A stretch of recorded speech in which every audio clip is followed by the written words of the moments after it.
አይጠፋም ካንደበቴ ወደድኩ ከምንም በላይ ጣፈጠኝ ስጠራህ አፌ ላይ ስም ታትሟል በልቤ አይጠፋም ካንደበቴ ወደድኩ ከምንም በላይ ጣፈጠኝ ስጠራህ አፌ ላይ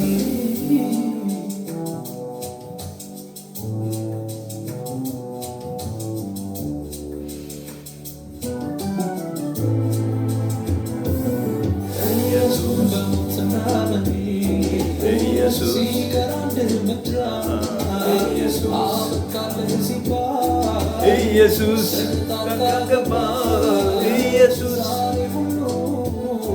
ኢየሱስ ኢየሱስ ለስም ክብር ኢየሱስ ኢየሱስ መድኃኒቴ ስም መድኃኒቴ ስም መድኃኒቴ ኢየሱስ ኢየሱስ መድኃኒቴ ስም መድኃኒቴ ስም መድኃኒቴ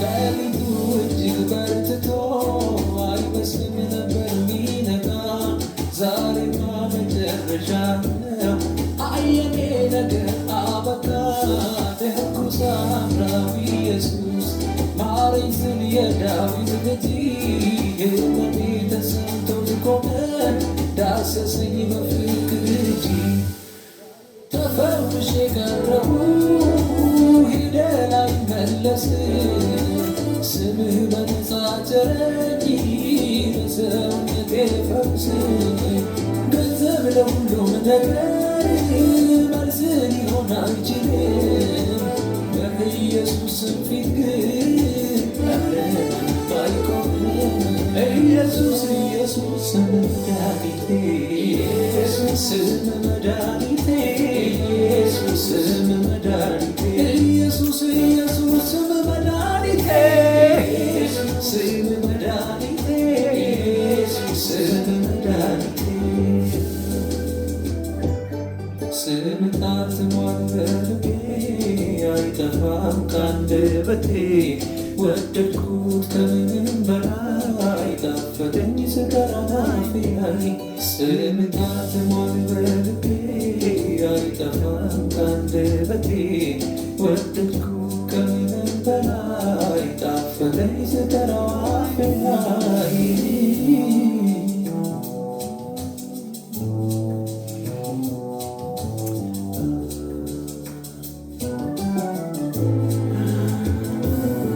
ኢየሱስ ኢየሱስ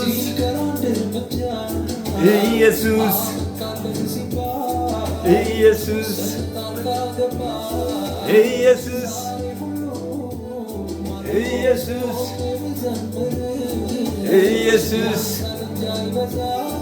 ኢየሱስ ኢየሱስ ኢየሱስ መድኃኒቴ ስም መድኃኒቴ ኢየሱስ ስም መድኃኒቴ ስም መድኃኒቴ ስም መድኃኒቴ ሃሌሉያ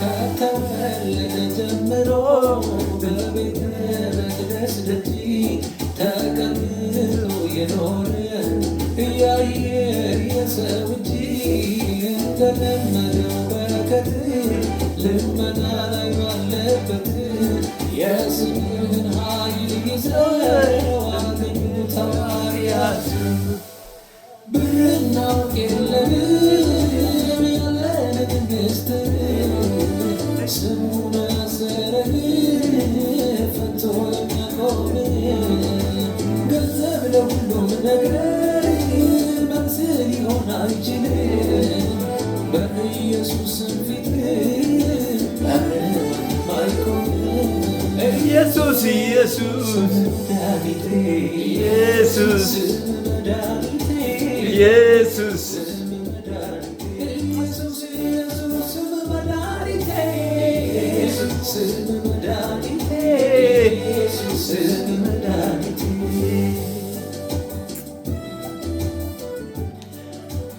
ሃሌሉያ ሃሌሉያ ሃሌሉያ።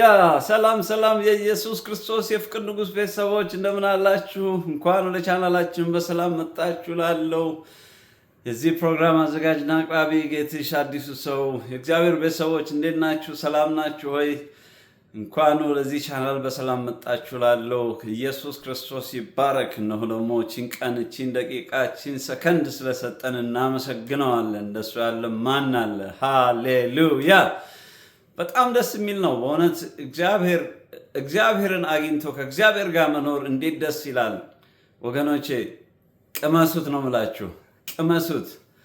ምንም ከየት መጣ ሳትሉት በምንም ነገር ዝም ብሎ ከመሬት ተነስቶ ብቻ ገና የኢየሱስ ክርስቶስን ስም ስትጠሩ ብቻ የሆነ መንፈስ ውስጣችሁ ይመጣል። በቃ ሃሌሉያ። እግዚአብሔር የተባረከ ይሁን። እንግዲህ በዚህ ቻናል አዲስ የሆናችሁ ይሄ የኢየሱስ ክርስቶስ የፍቅር ንጉሥ ቻናል ይባላል። እንግዲህ እኔ ደግሞ በምድር ሆኜ የማገለግላችሁ ጌትሽ አዲሱ ሰው እባላለሁ። እንግዲህ ጌትሽ ብሎ የጠራኝ ኢየሱስ ነው። እንግዲህ አዲሱም ሰው ብሎም የጠራኝ እሱ ነው። ምክንያቱም መጽሐፍ ቅዱስ ሲናገር የድሮ አልፏል፣ አሁን ሰዎች በክርስቶስ ከሆኑ አዲስ ፍጥረት ናቸው ይላል። ስለዚህ እውነተኛ ስሜ ነው ጌትሽ አዲሱ ሰው ብዬ ጻፍኩኝና በቃ ኦልሬዲ ይሄ እውነተኛ ስሜ ነው። ፓስፖርቴም ላይ አይዲኤም ላይ ሁሉም ላይ ያለ ማለት ነው ይሄ ስም። ስለዚህ ሰዎች ይሄንን ሲያዩ ማንን ያስባሉ ማለት ነው? ኢየሱስ ክርስቶስን ያስባሉ። አዲስ ሰው፣ አዲሱ ሰው፣ አዲሱ። እንዴት ነው አዲስ የሆንከው? በክርስቶስ።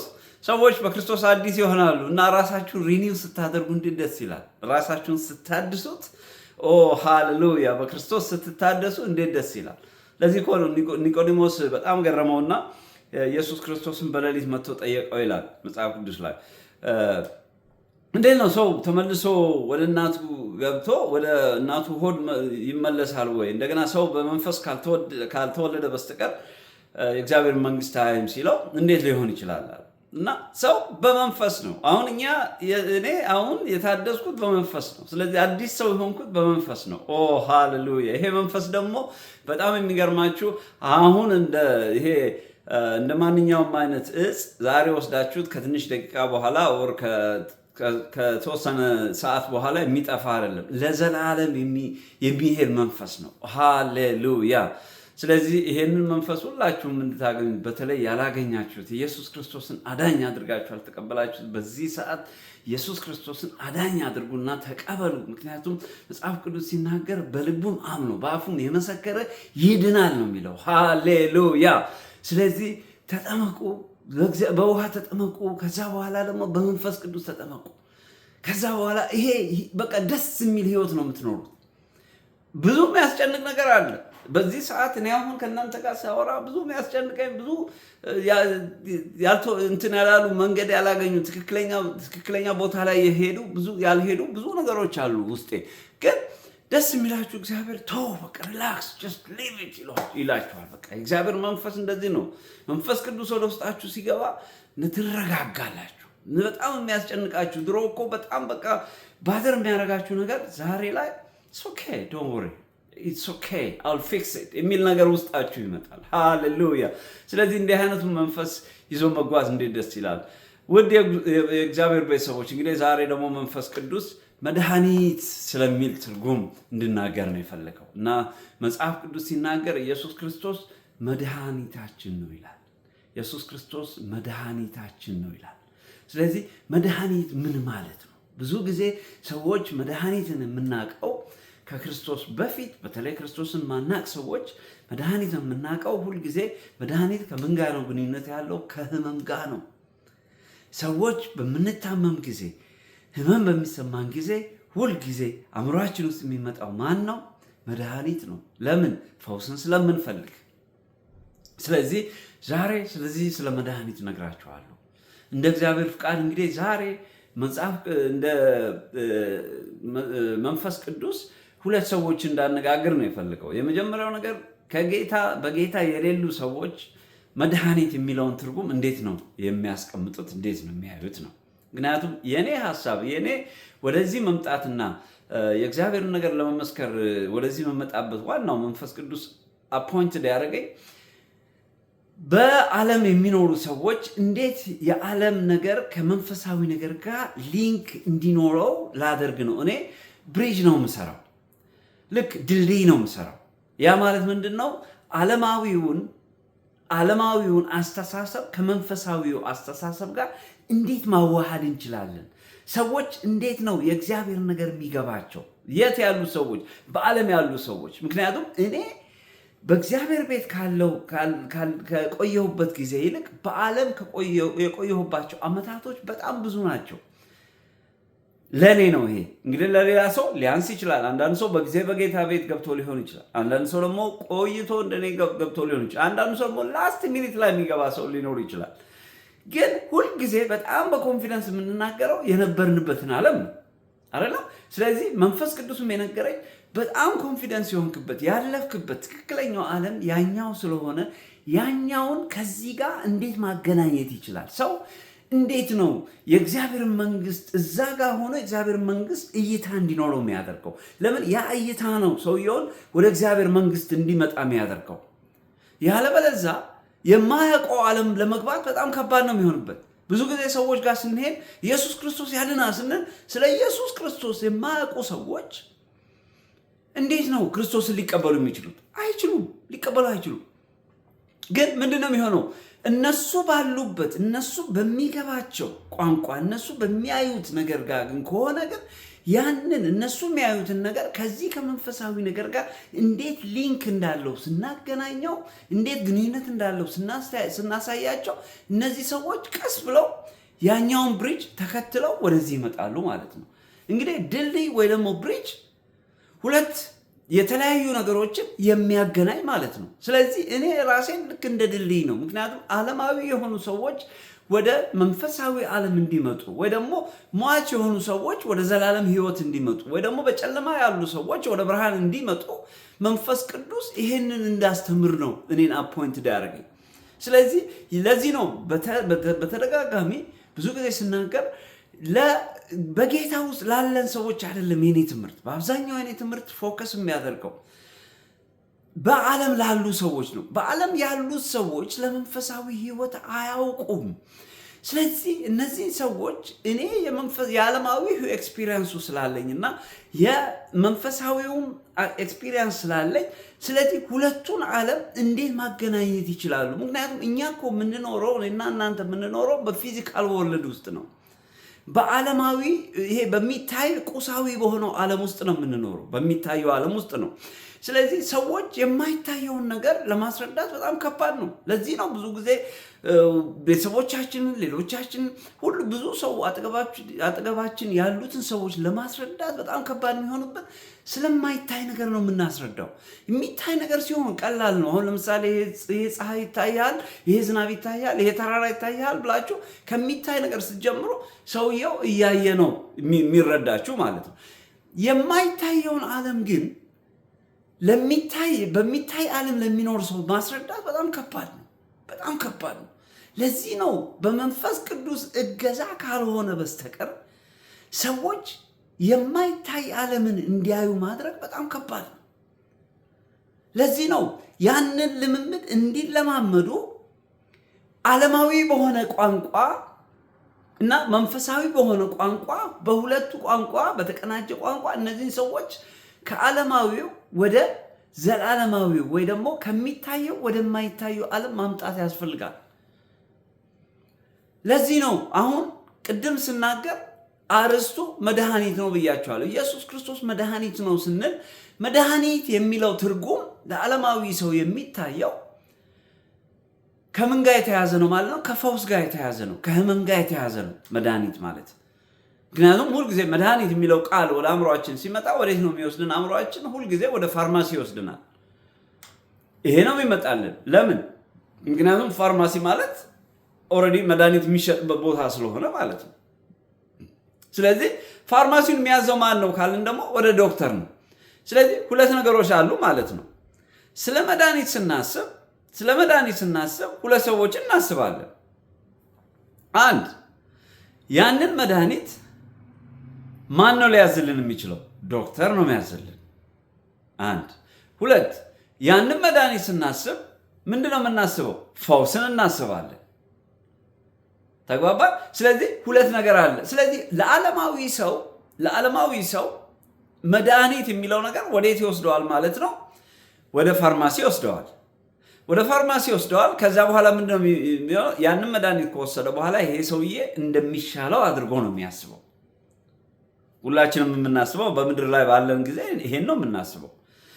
ሌላው ደግሞ ይሄን መድኃኒት ደግሞ ዝም ብለን ሄደን ከካውንተር ውስጥ ሄደን የምንገዛቸው ትንንሽ መድኃኒቶች ሊኖሩ ይችላሉ። ግን በአብዛኛው መድኃኒቶች የሚታዘዙት በዶክተሮች ነው።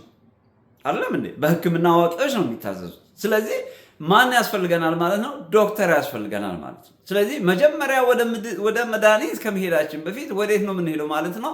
ወደ ዶክተር እንሄዳለን። ዶክተር ጋር እንሄዳለን። ዶክተርን እናሳየዋለን። ምክንያቱም ዛሬ ይሄ አይነት ስሜት ተሰምቶኛል፣ ትክክል አይደለሁም፣ እስቲ መርምረኝ እንላለን። ዶክተር ይመረምራል።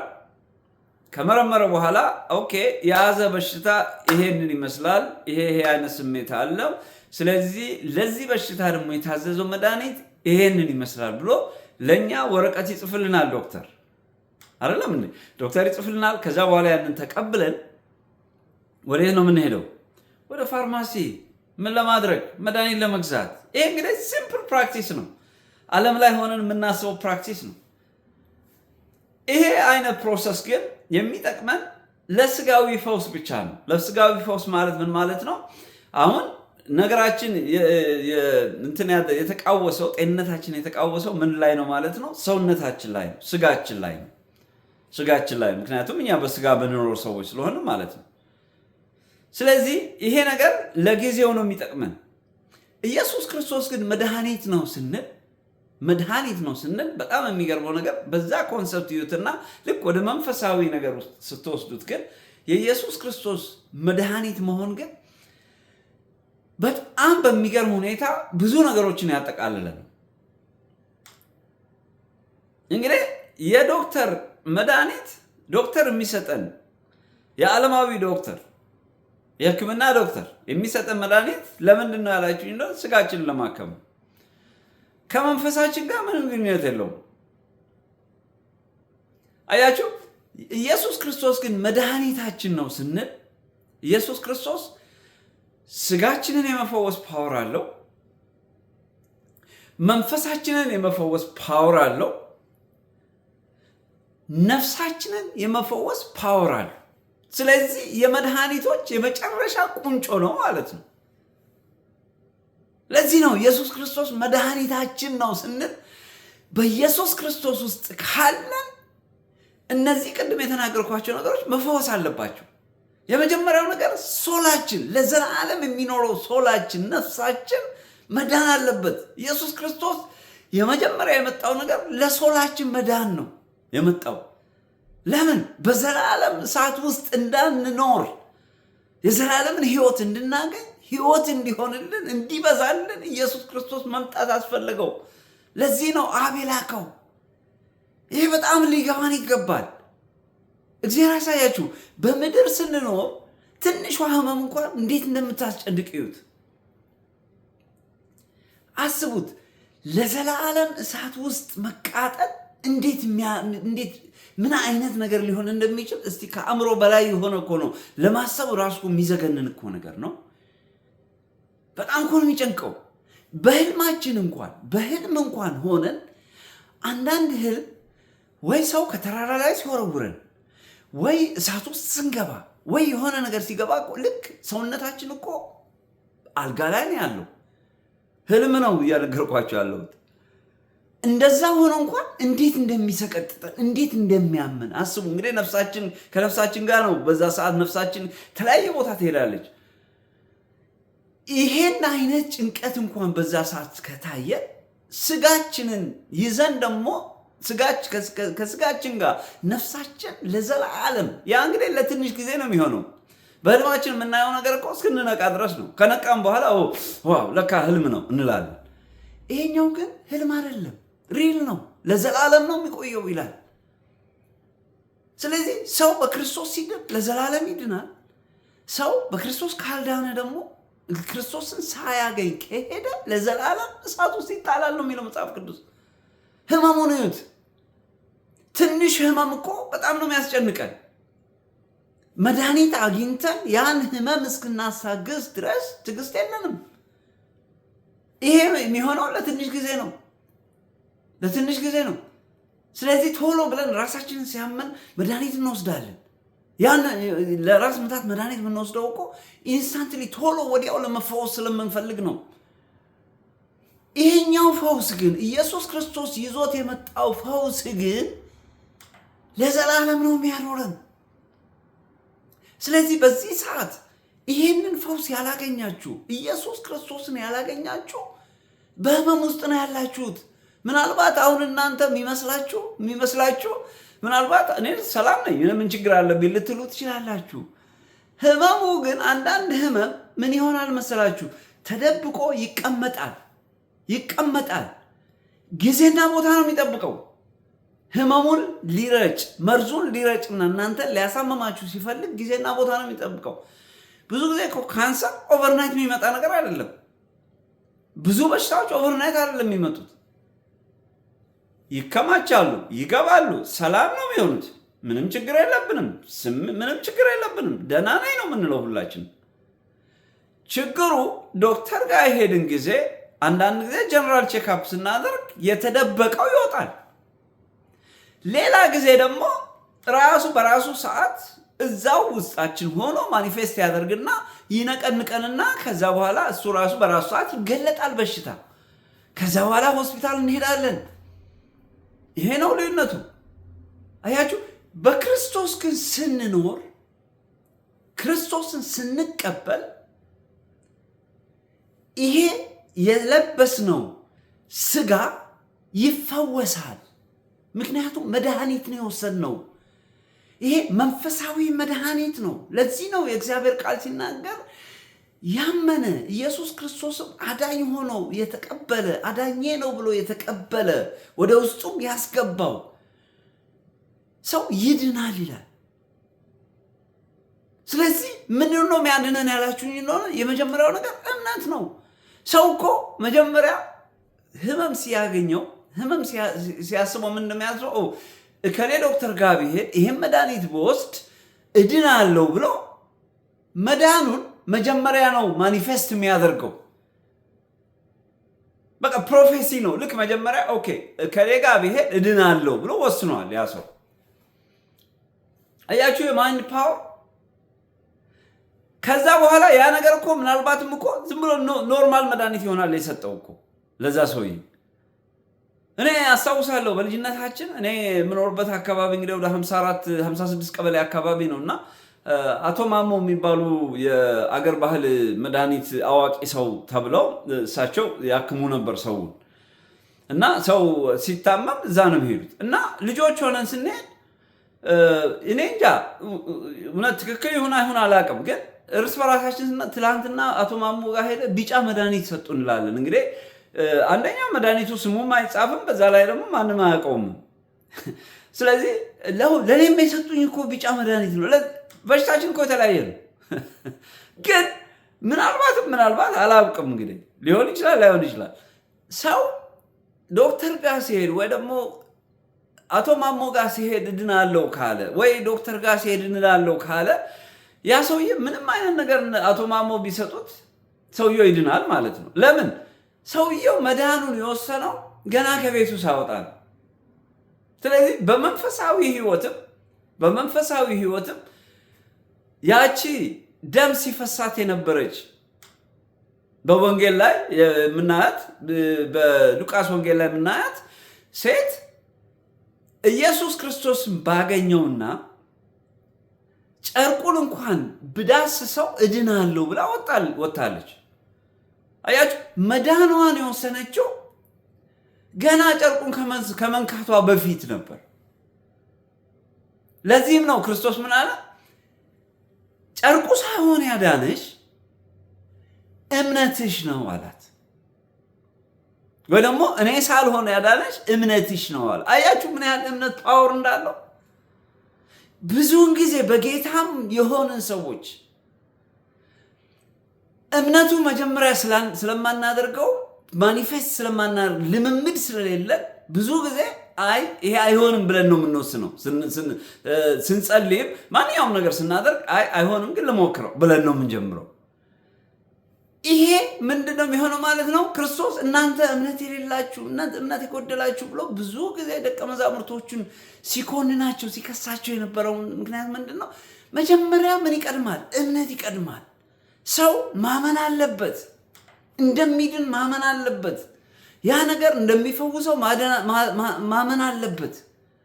ስለዚህ ፈውሱ የሚመጣው ከምን ጋር ያላችሁ ነው? ከእምነቱ ጋር ነው። እምነቱ ጋር ነው የተያያዘው። ከዛ በኋላ ያለው ምንድን ነው? አክሽን ነው። ኤክስኪዩት ነው የምናደርገው አክሽኑን። ስለዚህ በዓለም እንኳን ይሄ ፕራክቲስ አለ። ሰው ዛሬ አሞኛል፣ ኦኬ ጥሩ አይደለሁም ይላል።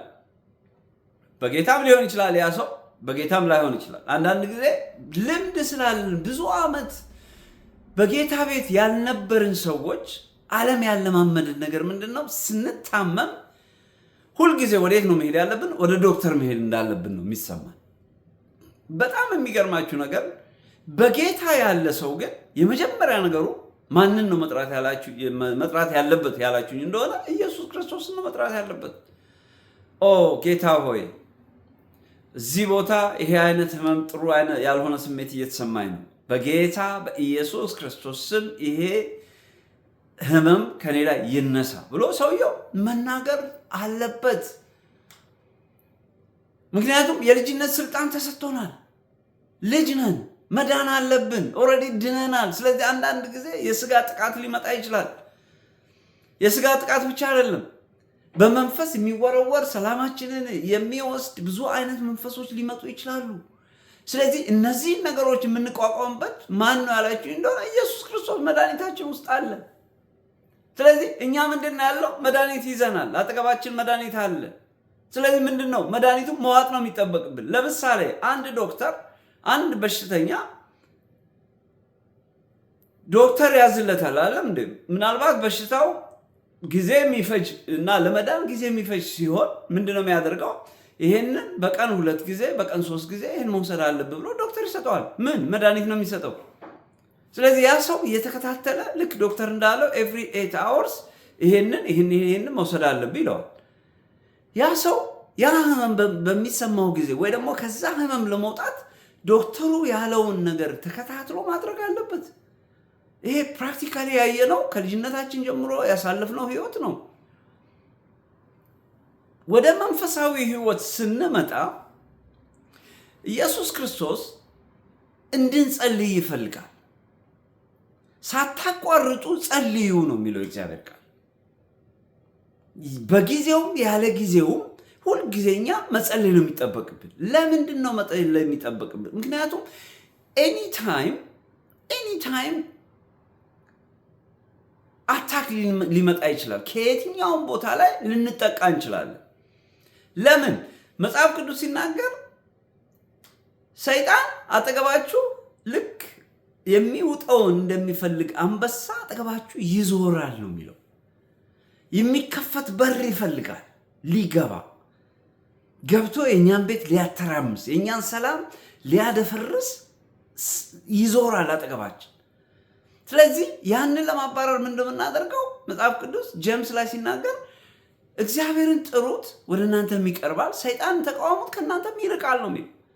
ስለዚህ ሁልጊዜ ጸሎት ይህን ነው የምናደርገው። ምክንያቱም የእግዚአብሔርን መንፈስ ስናመጣ ምን እያደረገን ነው? ያ የተቃዋሚውን መንፈስ እያራቅን ነው ማለት ነው። ስለዚህ ኢየሱስ ክርስቶስ መድኃኒት የሆነልን ለምንድን ነው ያላችሁ ይኖር በየትኛውም መልኩ መድኃኒታችን።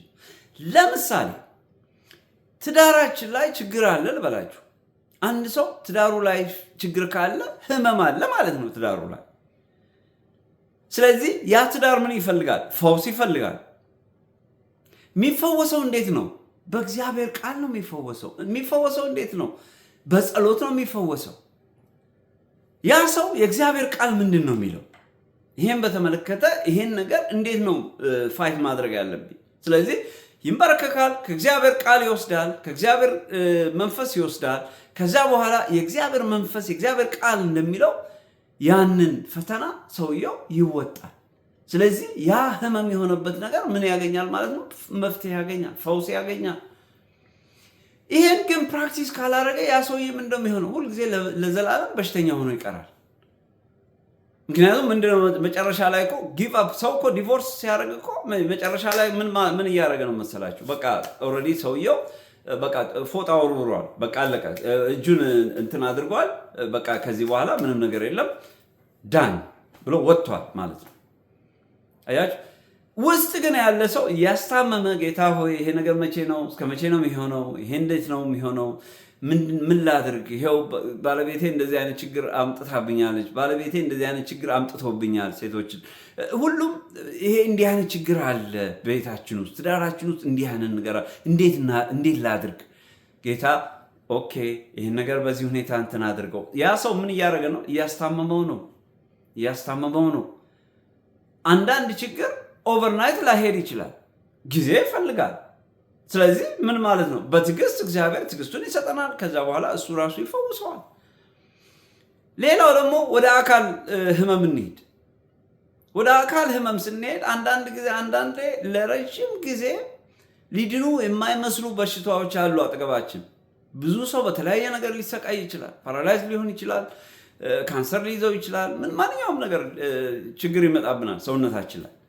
እንደዚህ አይነት ነገሮችን እንዴት ነው እንትን የምንላቸው ካላችሁ፣ ሁልጊዜ በጸሎት ከእግዚአብሔር ጋር በመሆን እነዚህን ነገሮች ከአጠገባችን ከውስጣችን ማውጣት እንችላለን። ለምን?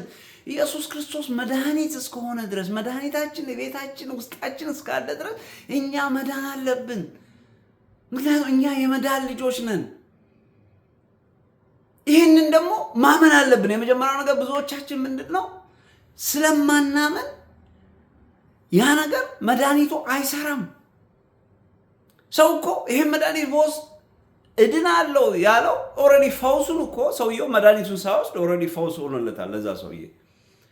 ኢየሱስ ክርስቶስ ስሙን ስጠራ ከችልልኛል ብሎ ሰው የሚያስብ ከሆነ መንፈስ ቅዱስ ስጠራው ይመጣልኛል ብሎ ያሰበ ሰው እኮ ኦልሬዲ መንፈስ ቅዱስ ከሱ ጋር ነው ያለው።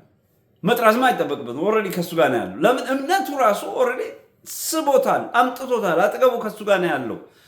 ብዙ ጊዜ ስራ ቦታ ላይ ህይወታችን፣ ማንኛውም ዴይ ቱ ዴይ ላይፋችን ላይ የሚያጋጥመንን ነገር በጌታ ያልሆኑ ሰዎች በተቻላቸው መጠን እነሱ በማያውቁ መንገድ ነው፣ እነሱ ዓለም ባስተማራቸው መንገድ ነው ፊክስ ለማድረግ የሚሞክሩት። እኛ ደግሞ በጌታ ያለን ሰዎች፣ በክርስቶስ የዳንን ሰዎች ደግሞ ኢየሱስ ክርስቶስ ከኛ ጋር አለ። እኔ ከእናንተ ጋር ነኝ አለ። በቃ አለቀ። የእግዚአብሔር ቃል እኔ ከእናንተ ጋር ነኝ አለ። በቃ አለቀ። ስለዚህ ከኛ ጋር እስከሆነ ድረስ ሁልጊዜ መንፈስ ቅዱስ አጠገባችን እንዳለ፣ ጌታ ከኛ ጋር እንዳለ እያሰብን ነው ማንኛውም ነገር የምናደርገው። ነገ ከስራ ልንባረር እንችላለን። ነገ ከስራ ስንባረር ጌታ ሆይ ያለውን ነገር ታያለህ፣ የሆነውን ነገር ይሄው ነው። ጌታ ሆይ አንተ ታውቃለህ፣ የሚቀጥለውን ደግሞ አንተ ታዘጋጅልኛለህ። ተንበርክከን ጌታን ስንጠይቀው እኛ ሪኮግናይዝ ስላደረግነው ብቻ ገና እምነት ስላለን ከሱ ጋር ኦልሬዲ እኛ ከመናገራችን በፊት ያ ኢሜል መጥቶ ኦልሬዲ ከስራ ተባረሃል ከመባሉ በፊት ኦልሬዲ ጌታ ሌላ ስራ አዘጋጅቶልናል። በቃ እንደዚህ ነው የሚሆነው። ልክ በእንደዚህ ሁኔታ ክርስቲያን መኖር ካልቻለ ከአሕዛብ ምንም የተለየ አይደለም ማለት ነው ህይወቱ። ክርስቶስ የመጀመሪያው ነገር በምድርም እያለ ደቀ መዛሙርቶቹን ሲነግራቸው የነበረው እናንተ እምነት የጎደላችሁ፣ እናንተ እምነት የሌላችሁ እምነታችሁ የታለ እያለ ሁልጊዜ ነው። ስለዚህ ምን ማለት ነው? ከእምነት ጋር ነው የሚሄደው ፈውስ። ኢየሱስ ክርስቶስ ከእምነት ጋር ነው የሚሄደው። ስለዚህ ማመን መቻል አለብን።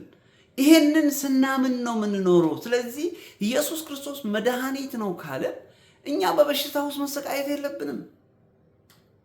ከዚህ በፊት የነበረን ማንኛውም አይነት ዲፊሸንሲ ክርስቶስን ካገኘን በኋላ መጥፋት አለበት። ያ ዲፊሸንሲ ያለ ግን ኢየሱስ ክርስቶስ ከኔ ጋር ነው ብንል ሌላው ሰው ይስቅብናል። ጊዜ ሊወስድ ይችላል። ኦቨርናይት ላይሆን ይችላል። አንዳንድ ነገሮች ረዥም ጊዜ ሊፈጁ ይችላሉ።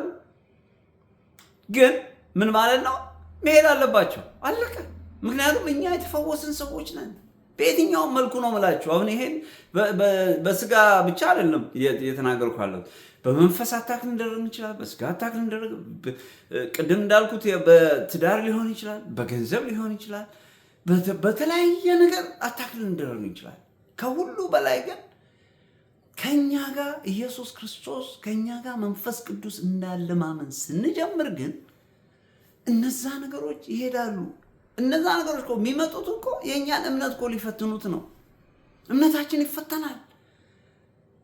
ኢዮብ እኮ ተፈተነ። ኢዮብ ሲፈተን ምንድን ነው ያለው? ብሎ መራገብ ነበረበት። ምክንያቱም የሰይጣንም ኢንቴንሽን የሰይጣንም ሀሳብ ኢዮብ እግዚአብሔርን ይሰድባል ብሎ ነው የፈለገው። ለምን? የሚመካበት ነገር ሁሉ ሲወሰድበት ኦፍኮርስ በጣም ከባድ ነው። በስጋ ስታዩት በጣም ከባድ ነው። ሰው ሲኖረውና ሳይኖረው ስለ ጌታ መናገር በጣም ከባድ ነው። እኔ ምንም ነገር በሌለኝ ጊዜ፣ ትዳር በሌለኝ ጊዜ፣ ባለቤቴ በሌለች ጊዜ፣ ወረቀት በሌለኝ ጊዜ፣ ምንም አይነት ነገር በሌለኝ ጊዜ ግን ክርስቶስ ከኔ ጋር ነበር። ያ ክርስቶስ ባዶ በነበርኩበት ጊዜ የነበረው ክርስቶስ ዛሬ ደግሞ ሁሉን ነገር ባገኘሁበት ከኔ ጋር ነው ያለው። የዛን ጊዜ ስለለመድኩት አሁንም ለእኔ ልክ የዛን ጊዜ ያለው አይነት ስሜት ነው ውስጥ ያለው እንጂ አሁን ይሄን ሁሉ ስላደረገልኝ እንደዚህ ስለሆነ ብዬ አሁን በኩራት የምናገረው አይደለም። ሁልጊዜ ስለ ክርስቶስ ሳስብ የሚወስደኝ ያ ባዶነቴ ጊዜ ነው። ያ በኃጢአት የተጨማለኩበት ጊዜ ነው የሚወስደኝ። ይሄ ከሆነ ምንም አያስቸግረንም። ግን ስናገኝ ሞቅ ሚለን ከሆነ ስናጣ የምንሳደብ ከሆነ ያ የክርስቶስ መንፈስ አይደለም። ዓለም የሚሰጥ ነው። ዓለም ዛሬ ሚሊዮን ብር ይሰጣችኋል። ከዛ ሁሉም ሰው ምናልባት እግዚአብሔርን ልትባርኩ ትችላላችሁ። ብዙዎቻችን እንግዲህ በጣም ደስ የሚለንና እግዚአብሔርን ብንባርክ ደስ የሚለን ደስ ባልን ቀን ነው። ደስ የማይሉ ቀኖች በመጡስ ጊዜ ብንራገም ይቀለናል። ለምን? አእምሯችን ውስጥ ሰውነታችን ውስጥ በዓለም ያ ኃጢአት የሚባል አለ። በአዳም ጊዜ የወሰድነው ኃጢአት አለ። እሱ ነው ጋይድ የሚያደርገን። ለዚህ ነው ሰው ወደ ክርስቶስ መዳን አለበት። ሰው ክርስቶስን ካላገኘ በሽተኛ ነው፣ በህመም ውስጥ ነው ያለው። ብዙ ሰው የሚያስበው ፊዚካል ህመሙን ነው። አንዳንድ ጊዜ እኔ ደስተኛ ነኝ፣ ገንዘብ አለኝ፣ ጤነኛ ነኝ፣ ኢየሱስ ክርስቶስ ምን ያስፈልገኛል ሊል ይችላል። የሚገርማችሁ ነገር ግን ያ ሰውዬ ግን በሽተኛ ነው። ብዙ ሰው የሚያስበው እንደዛ ነው። ምክንያቱም ዓለም ያስለመደን ደስታ ከገንዘብ ጋር ከጤንነት ጋር ከምናምን እንደዚህ ከሚጠፉ ነገሮች ጋር ነው ያያያዘው። ይሄኛው ግን የዘላለም ነው፣ ያኛው የሚጠፋ ነው። ምክንያቱም በምድር ላይ ስንኖር እኮ በጣም ለአጭር ጊዜ ነው የምንኖረው። ላይፍ ኢዝ ቱ ሾርት፣ በጣም አጭር ነው። ለእኛ ነው የሚመስለን፣ ግን ስትደርሱበት ባዶ እንደሆነ ነው የሚገባን ሁላችንም። ስፔሻሊ ውጭ ሀገር ስትኖሩ በጣም የሚገርማችሁ የሰው ሩጫ ስታዩ፣ ጠዋት ይወጣል፣ ማታ ሰኞ ይመጣል፣ የሚቀጥለው ሰኞ ሳምንቱ እንዴት እንደሚያልፍ አታውቁትም፣ ወሩ እንዴት እንደሚያልፍ አታውቁትም፣ አመቱ እንዴት እንደሚያልፍ አታውቁትም። ያ ማለት ምን ማለት ነው? ላይፍ ራሱ ኢንስታንት ነው፣ በጣም አጭር ነው፣ ሾርት ነው። ያ ማለት የሚያሳየው ምንድን ነው? በስጋ ህይወታችን በጣም አጭር ነው። ድሮ እኮ በነ አዳም ጊዜ እኮ 800፣ 900፣ 1000 ዓመት ይኖር ነበር። ለዚህ ነው ብዙ ጊዜ በእኛም ህብረተሰብ 1000 ዓመት አልኖር ምናምን ይላል ሰው። ምክንያቱም ሰው በጭንቀት እንግዲህ ያን 1000 ዓመት መግፋት ምን ያህል ከባድ ነበር። እግዚአብሔር ግን በቃ እኔ በሰው ስጋ ውስጥ መንፈሴን ለዘላለም አላኖርም አለ። በቃ አለቀ። ስለዚህ የሰው እድሜ በምድር ላይ አጭር ይሆናል። አለቀ በቃ። ስለዚህ ሰው 60-70 ሊኖር ይችላል። ከዛ በኋላ ድካም ነው አለቀ በቃ። ስለዚህ አጭር ነው። ዘላለማዊ ህይወትን ነው እያሰብን መኖር ያለብን። ብዙ ሰው ደስተኛ የሚሆነው በዚህ በአጭር ጊዜ ውስጥ ስላገኛ ትንሿ ደስታ በቃ በሱ ብቻ መኖር ነው የሚፈልገው። ይሄ ደግሞ አፕታይዘር ነው፣ በጣም ትንሽ ነው። በጣም አጭር ጊዜ ለአጭር ነገር ነው የተሰጠን። ደስታችን ሁሉ አጭር ነው። የሚገርማችሁ እኮ ዛሬ ገንዘብ አግኝተን ነገ ደግሞ የምንወዳቸው ሰዎች ሊሞቱብን ይችላሉ። እኛ ራሳችን በበሽታ ልንጠቃ እንችላለን። ያንን ደስታ የሚያጠፋ የሆነ ነገር ይመጣል። ያ ማለት ደስታችን ኢሚዲየትሊ ወደ ሀዘን ተቀየረ ማለት ነው። ስለዚህ ይሄ ማለት ምን ማለት ነው? ጊዜያዊ ነው ማለት ነው በዓለም ላይ ያለው ነገር። ስለዚህ በዓለም ላይ ስለሚሆነው ነገር ሰው በጣም ፋሲኔትድ ከሆነ በጣም ደስተኛ ከሆነና በጣም እንደው ለዘላለም የሚቀጥል መስሎ ከታየው ሞኝነት ነው። በጌታ ሆነን የምናገኘው ነገር ምንም ፕሪኮንዲሽን የለውም። በር ዘግቼ ዝም ብዬ ሰው አዳምጠኝም አላዳምጠኝም አጠገቤ ሰው ኖሮ አልኖሮ፣ ዋናው ነገር ጌታ ይደሰት። ከሁሉ በላይ የምታደርጉትን ነገር መጽሐፍ ቅዱስ ሲናገር ለእግዚአብሔር ክብር አድርጉት ይላል። እኔ ዩቲዩብ ላይ ወጥቼ ይሄንና ስናገር ከሁሉ በላይ የሚደሰተው አንድ ሰው ነው። ኢየሱስ ክርስቶስ በሰማይ ሆኖ ይደሰታል። ሃሌሉያ! ከዚህ በላይ ምን ደስታ አለ? አንድ ሰው አየው። እኔ ግድ የለኝም። ከዚህ በፊት ደጋግሜ ተናግሬያለሁ። ቪወር ምናስብ ከሆነ ብዙ ሰው ቪወር የለኝም ምናምን ብለን የምናስብ ከሆነ የምንኖረው ለማን ነው ማለት ነው? ለዓለም ነው። ያ ደግሞ ከንቱ የሆነ ምኞት ነው፣ የሚጠፋ ነው፣ ባዶ የሆነ ነው። ለጊዜው ምናልባት ሊያስደስተን ይችላል። ለዚህ ነው እኮ ክርስቶስ ብዙ ሰው ተከተለው አለ። ከበሉ በኋላ ብዙ ሰው ተከተለው። ከዛ ምንም ኢምፕሬስድ አልሆንም ብዙ ሰው ስለተከተለው። እንደው ሌላው እኛ ብንሆን ኖሮ ዋው ይሄን ያልተከታለኝ እኮ ዋው በጣም ነው በቃ ብራግ የምናደርገው፣ በጣም ነው የምንደስተው። እኔ እውነቱን ልንገራችሁ፣ በጌታ ፊት ነው መነግራችሁ፣ ብዙ ሰው ስለማይከተለኝ ብዙ ሰው ስለማያየው እግዚአብሔር ይባረክ ነው የምለው። ለምን? ምናልባት የተሳሳትኩ እንደሆነ እንኳን ብዙ ሰው እንዳላሳስት ማለት ነው። ግን የገባው የኔ ኢንቴንሽን የገባው የኔ የውስጥ ልብ የገባው ሰው ግን ካየው ለኔ ደስታዬ ነው። ብሳሳት እንኳን ያ ሰውዬ እያረመው እያስተካከለልኝ ይሄዳል። መንፈሱ እንደዛ ነው። ምክንያቱም ሞቲቬ ሌላ አይደለም፣ ሰዎችን ወደ መጥፎ መንገድ እንዲሄዱ አይደለም፣ ከጨለማ ወደ ብርሃን እንዲመጡ ስለሆነ አትሊስት በዛ ሴንስ ይገባዋል። አንዳንድ ጊዜ ለመረዳት ሰውየው እንኳን ከባድ ቢሆንበት ማለት ነው። ስለዚህ ኢየሱስ ክርስቶስ መድኃኒት ነው። ስለዚህ ዛሬ የምነግራችሁ መድኃኒት የዘላለም መድኃኒት ነው። ዛሬ የምነግራችሁ ኢየሱስ ክርስቶስ ይዞት የመጣው ደህንነት ለዘላለም የሚሆን ደህንነት ነው እንጂ ለአንድ ቀን ብቻ ድነን እንደገና ነገ ደግሞ ሌላ መድኃኒት ወስደን የምንድንበት አይደለም እያልኳችሁ ነው። ስለዚህ መድኃኒት የሚለው ኢየሱስ ክርስቶስ መድኃኒታችን ነው ካልን በሽታ በፍጹም ከኛ ጋር መኖር የለበትም። የኃጢአት በሽታ እኛ ጋር መኖር የለበትም። በምንሄድበት ቦታ ሁሉ አንደበታችን ውስጥ የሚወጣው ኃጢአት ሊቀር ይገባዋል። ይሄ በጣም አደገኛ ነው። ምክንያቱም በማንኛውም ነገር መዳናችንን የሚያሳይ ብዙ ነገራችን ሊያሳይ በሚገባ ሁኔታ ነው እኛ አክት ማድረግ አለብን ምድር ላይ። አንዳንድ ጊዜ ይሄኛው ድኗል፣ ይሄኛው አልዳንም፣ ይሄኛው ድኗል ነው። ኢየሱስ ክርስቶስ ሁሉ ነው። ለዚህ እኮ ነው ጴጥሮስ እግርህን ልጠበው ሲለው ክርስቶስ ምንድን ነው ያለው? አይ ጌታ ሆይ እንደሱ ከሆነማ ሁሉ ነገር እንጠበው አለው። ጴጥሮስ ያልገባው ነገር ምንድን ነው? ኢየሱስ ክርስቶስ ወደ እሱ ሲመጣ እንደ ዳነ ሁሉ እንደታጠበ አላወቀም። ኢየሱስ ክርስቶስ እግር ያጠበበት ምክንያት አምላክ ሆኖ የሌሎችን የመታዘዝ ነገር ለማሳየት እንጂ ከንጽህና ጋር የተያዘ ነገር አልነበረም። ጴጥሮስ ግን የገባው በዛ ስለሆነ አይ እግሬንም ብቻ አይደለም የምታጥበው ሁሉ ነገሬን እጠብልኝ አለው። ከዛ ክርስቶስ ንጹህ ነህ አለው። በቃ አለቀ። ምክንያቱም ሰው የክርስቶስ መንፈስ ውስጡ ከገባ ይነጻል። ለዚህ እኮ ነው ለመታሰቢያው ደሙን የወሰደ ስጋዬን የበላ ከኔ ጋር ይኖራል እኔም ከሱ ጋር እኖራለሁ ብሎ የተናገረበት ይሄ እኮ ነው። ብዙ ጊዜ በኦርቶዶክስ እምነቱ ሰዎች እኔ አልበቃሁም ይላል። ያ ማለት እኮ ስጋው ደሙን መግፋት ማለት እኮ ምን ማለት ነው? ክርስቶስን መግፋት ማለት ነው። ከኔ ጋር አትኖርም በፍጹም እያለ ነው። ይሄ ነው የሚሆነው። ይሄ ማለት ደግሞ ሰው ከክርስቶስ ጋር እጣ ፋንታ ከሌለው ከማን ጋር ነው የሚኖረው? ከዲያብሎስ ጋር ነው የሚኖረው። ይሄ ነው በጣም ከባዱ ፓርት። ስለዚህ ይሄን መድኃኒት ያልተቀበላችሁ ሰዎች፣ በህመም ያላችሁ፣ መድኃኒቱን ደግሞ ተቀብላችሁ ቤታችሁ አስገብታችሁ ያ መድኃኒት ቤታችሁ ተቀምጦ እንደገና መድኃኒቱን ለመውሰድ ወይ ደግሞ መድኃኒቱ እንዳለ እንኳን አጠገባችሁ ያስረሳችሁ መንፈስ ካለ በጌታ በኢየሱስ ክርስቶስ ስም ከእናንተ ይወገድ ዛሬ።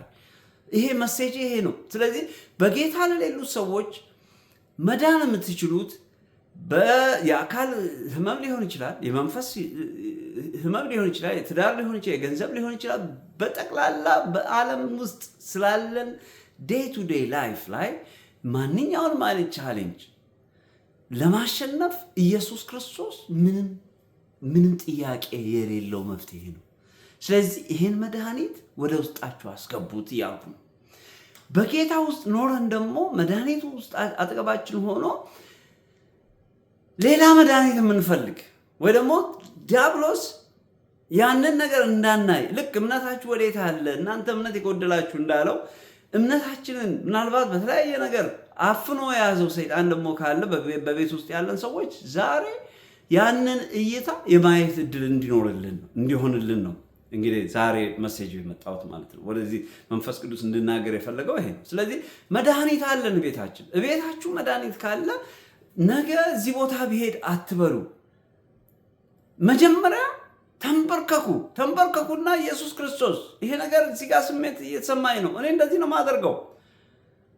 በእምነት ሁልጊዜ ይሄንን ስታደርጉ እኔ አላረኩኝ አይደለም የምነግራችሁ፣ ራሴ ፕራክቲስ ማደርገውን ነገር ነው የምነግራችሁ።